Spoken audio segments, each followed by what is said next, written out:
కర్మ అనేది తప్పకుండా తిరిగొస్తుంది. మనం మంచి చేస్తే మంచి, లేదా చెడు చేస్తే చెడు. ఇప్పుడు ఇది ఎందుకు చెప్తున్నానంటే, నేను 2 సార్లు కింద పడిపోయాను. అదేనండి, ఒకసారి అయితే వర్షం పడుతుంటే నేను కొరియర్ ఒకటొచ్చింది. ఇంకా కిందికెళ్ళి తీసుకుందామంటే నాకు వేరే పని చెప్పారు. ఆ పనిలో పడి ఇంకా కింద జారి పడ్డాను. సరే పడ్డాను కదా, అయ్యో పాపం దెబ్బేమైనా తాకిందా అని అడగాల్సింది పోయి వాళ్ళ పనులు వాళ్ళు చేసుకుంటున్నారు చూసిన వాళ్ళు. సరేలే ఇంకా పోనీలే అనుకున్నాను. ఇంకోసారి మళ్ళీ కింద కూర్చున్నప్పుడు మళ్ళీ ఇంకొకసారి పిల్లలు స్కూల్ నుంచి వచ్చే టైం అయింది కదా అని కింద కూర్చున్నాను. అప్పుడే మోటర్ వేసింది అంటే ఇంకా నీళ్ళు అయితే నిండిపోయాయి. ఆమె అక్కడే కూర్చుంది కానీ పాపం ఏం లేస్తుంది అని నేను లేవడం వల్ల అక్కడ స్కిడ్ అయి పడ్డాను.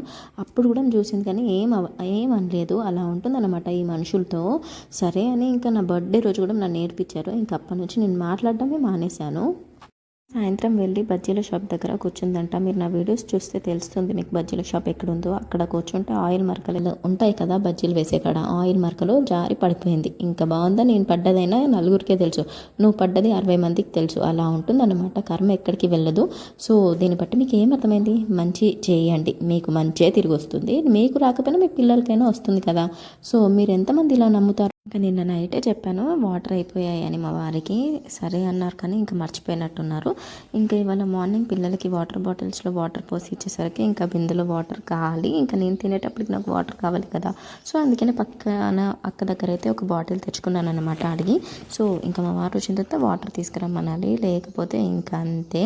సో అలా ఉంటుంది ఒక్కొక్కసారి ఇంట్లో సిచ్యువేషన్స్. మీరు కూడా ఇలాంటి ఫేస్ చేసే ఉన్నారు కదా, ఉంటే లైక్ అండ్ సబ్స్క్రైబ్ చేసుకోండి.